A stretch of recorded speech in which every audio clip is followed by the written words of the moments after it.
So ಇವತ್ತಿನ ವಿಡಿಯೋದಲ್ಲಿ ನಾನು ಮಲಬದ್ಧತೆಗೆ ಒಂದು ಈಸಿ ನ್ಯಾಚುರಲ್ ಡ್ರಿಂಕನ್ನು ಹೇಳ್ತಾ ಇದ್ದೀನಿ. ನಾವು ಟೇಸ್ಟಿಯಾಗಿರುತ್ತೆ, ಇದು ಟೇಸ್ಟಿ ಜ್ಯೂಸ್ ಅಂತಲೇ ಕರಿಬಹುದು. ಇದು ಹಾಯ್ ಹೆಲೋ ನಮಸ್ಕಾರ ಎಲ್ರಿಗೂ, ಮನೆಮದ್ದು ಯೂಟ್ಯೂಬ್ ಚಾನಲ್ಗೆ ಎಲ್ಲರಿಗೂ ಸ್ವಾಗತ. ಈ ಮಲಬದ್ಧತೆ ಅಥವಾ ಕಾನ್ಸ್ಟಿಪೇಷನ್ ಅನ್ನೋದಿದೆಯಲ್ಲ, ತುಂಬ ತಲೆನೋವು ಕೊಡುವಂತಹ ಒಂದು ಸಮಸ್ಯೆ, ಆರೋಗ್ಯ ಸಮಸ್ಯೆ. ಇದರಿಂದ ತುಂಬ ಕಿರಿಕಿರಿ ಆಗುತ್ತೆ, ತುಂಬ ಬೇರೆ ಬೇರೆ ರೀತಿಯ ಆರೋಗ್ಯ ಸಮಸ್ಯೆ ಕೂಡ ನಮಗೆ ಕಾಣಿಸ್ಕೊಳ್ಳುತ್ತೆ. ಸೊ ಇವತ್ತಿನ ವಿಡಿಯೋದಲ್ಲಿ ನಾನು ಕಾನ್ಸ್ಟಿಪೇಷನ್ ಅಥವಾ ಮಲಬದ್ಧತೆನ ದೂರ ಮಾಡ್ಕೊಳ್ಳೋದಕ್ಕೆ ಒಂದು ಈಸಿ ನ್ಯಾಚುರಲ್ ಡ್ರಿಂಕನ್ನು ಹೇಳ್ತಾ ಇದ್ದೀನಿ. ಹೇಗೆ ಮಾಡೋದು, ಯಾವ್ಯಾವ ರೀತಿಯಲ್ಲಿ ಮಾಡಬಹುದು ಅನ್ನೋದನ್ನು ತಿಳ್ಕೊಬೇಕಂತ ಹೇಳಿದರೆ ಈ ವಿಡಿಯೋನ ಪೂರ್ತಿ ನೋಡಿ.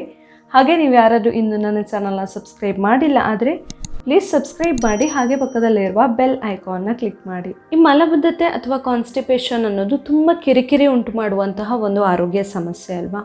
ಕೆಲವರಿಗಂತೂ ಹೇಳ್ಕೊಳ್ಳೋಕ್ಕೆ ಮುಜುಗರ ಆಗುತ್ತೆ, ಆದರೆ ಅನುಭವಿಸೋ ಥರ ಇರಲ್ಲ. ಸೊ ಇವತ್ತಿನ ವಿಡಿಯೋದಲ್ಲಿ ನಾನು ಮಲಬದ್ಧತೆಗೆ ಒಂದು ಈಸಿ ನ್ಯಾಚುರಲ್ ಡ್ರಿಂಕನ್ನು ಹೇಳ್ತಾ ಇದ್ದೀನಿ. ನಾವು ಟೇಸ್ಟಿಯಾಗಿರುತ್ತೆ, ಇದು ಟೇಸ್ಟಿ ಜ್ಯೂಸ್ ಅಂತಲೇ ಕರಿಬಹುದು.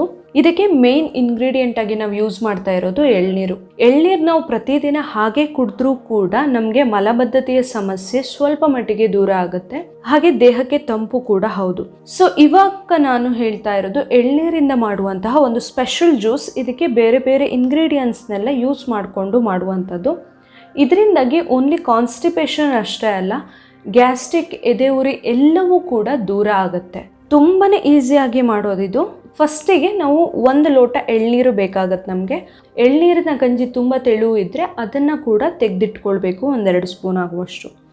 ಸೊ ಫಸ್ಟಿಗೆ ಏನು ಮಾಡಬೇಕಂತ ಹೇಳಿದರೆ, 1 ಲೋಟಕ್ಕೆ ನಾವು ಎಳ್ನೀರು ಏನು ತೊಗೊಂಡಿದ್ದೀವಲ್ಲ ಅದನ್ನು ಹಾಕ್ಕೊಳ್ಬೇಕು, ಅಥವಾ ಒಂದು ಪಾತ್ರೆಗಾದರೂ ಕೂಡ ಓಕೆ. ನಮಗೆ ಎಷ್ಟು ಬೇಕು, ನಾವು ಎಷ್ಟು ಕುಡಿತೀವಿ ಅಷ್ಟು ಎಳ್ನೀರನ್ನು ಹಾಕ್ಕೊಳ್ಬೇಕು. ಇದು ಸ್ವಲ್ಪ ಸ್ವೀಟ್ ಬೇಕು ಅನ್ನೋರು 1 ಸ್ಪೂನ್ ಆಗುವಷ್ಟು ಜೇನುತುಪ್ಪನ ಹಾಕ್ಕೊಳ್ಬಹುದು. ಸಕ್ಕರೆ ಹಾಕೋದು ಅಷ್ಟೊಂದು ಒಳ್ಳೆಯದಲ್ಲ, ಯಾಕಂದರೆ ಸಕ್ಕರೆ ನಮ್ಮ ದೇಹಕ್ಕೆ ಆರೋಗ್ಯದ ದೃಷ್ಟಿಯಿಂದ ಅಷ್ಟೊಂದು ಒಳ್ಳೆಯದಲ್ಲ. ಅದರ ಬದಲಿಗೆ ಜೇನುತುಪ್ಪನ ಆ್ಯಡ್ ಮಾಡ್ಕೊಳ್ಬಹುದು 1 ಸ್ಪೂನ್ ಆಗುವಷ್ಟು. ಇದಕ್ಕೇನೆ ಈಗ 1 ಸ್ಪೂನ್ ಆಗುವಷ್ಟು ನಾನು ನಿಂಬೆಹಣ್ಣಿನ ರಸವನ್ನು ಹಾಕ್ತಾ ಇದ್ದೀನಿ. ನಿಂಬೆಹಣ್ಣಿನ ರಸ ಏನಿದೆಯಲ್ಲ ನಮ್ಮ ಡೈಜೆಷನ್ಗೆಲ್ಲ ತುಂಬಾ ಒಳ್ಳೆಯದು. ಗ್ಯಾಸ್ಟ್ರಿಕ್ ಆಗಿದ್ದರೆ ಕರೆಕ್ಟ್ ಮಾಡುತ್ತೆ, ಕಾನ್ಸ್ಟಿಪೇಷನಿಗೆ ಕೂಡ ಒಳ್ಳೆಯದು. ಸೊ 1 ಸ್ಪೂನ್ ಆಗುವಷ್ಟು, 1 ಟೀ ಸ್ಪೂನ್ ಆಗುವಷ್ಟು ನಿಂಬೆಹಣ್ಣಿನ ರಸನ ಹಾಕ್ತಾ ಇದ್ದೀನಿ. ಹಾಗೆ 1 ಪಿಂಚ್ ಆಗುವಷ್ಟು ಇದಕ್ಕೆ ಏಲಕ್ಕಿ ಪೌಡರ್ ಹಾಕ್ತಾ ಇದ್ದೀನಿ.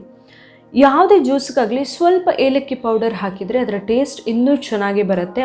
ಅದು ಅಲ್ಲದೆ ಏಲಕ್ಕಿ ಪೌಡರ್ ಅಥವಾ ಏಲಕ್ಕಿ ನಮ್ಮ ಜೀರ್ಣಕ್ಕೆ ತುಂಬಾ ಒಳ್ಳೆಯದು. ಸೊ 1 ಪಿಂಚ್ ಆಗುವಷ್ಟು ಏಲಕ್ಕಿ ಪೌಡರ್ ಹಾಕಿದ ಮೇಲೆ ಇದಕ್ಕೇ ಜೀರ್ಣ ಕರೆಕ್ಟಾಗಿ ಆಗೋದಕ್ಕೆ ಇನ್ನೊಂದು ಹೆಲ್ಪ್ ಆಗುವಂಥದ್ದಂತ ಹೇಳಿದರೆ ಉಪ್ಪು. ಸೊ 1 ಪಿಂಚ್ ಆಗುವಷ್ಟು ಉಪ್ಪನ್ನು ಹಾಕ್ತಾ ಇದ್ದೀನಿ. ಉಪ್ಪು ಹಾಕಿದರೆ ಇದರಲ್ಲಿ ಟೇಸ್ಟ್ ಕೂಡ ಚೆನ್ನಾಗಿ ಬರುತ್ತೆ.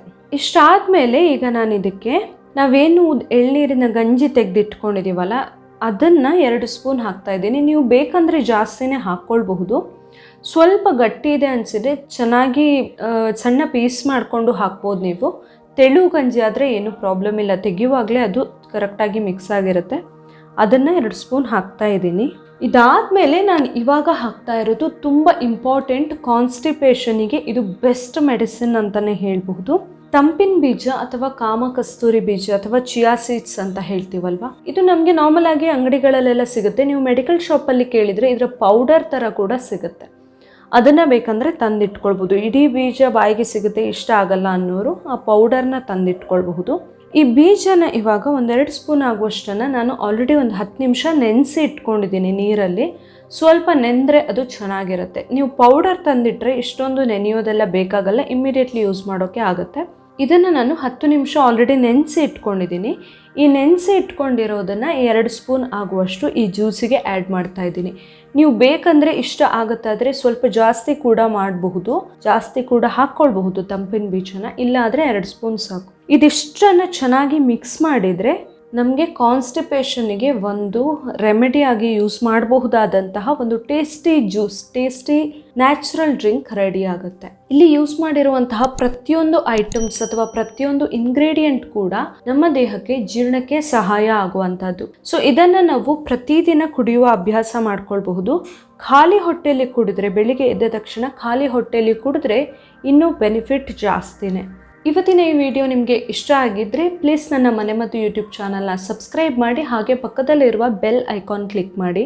ಇದರಿಂದಾಗಿ ನೀವು ನಾನು ಪೋಸ್ಟ್ ಮಾಡುವಂತಹ ಎಲ್ಲ ವಿಡಿಯೋಗಳನ್ನು ನೋಡಬಹುದು. ಹಾಗೆ ಈ ವಿಡಿಯೋನ ಲೈಕ್ ಮಾಡಿ, ಹಾಗೆ ಶೇರ್ ಮಾಡಿ. ನಾಳೆ ಇನ್ನೊಂದು ಹೊಸ ವಿಡಿಯೋದೊಂದಿಗೆ ಮತ್ತೆ ಬರ್ತೀನಿ. Thank you.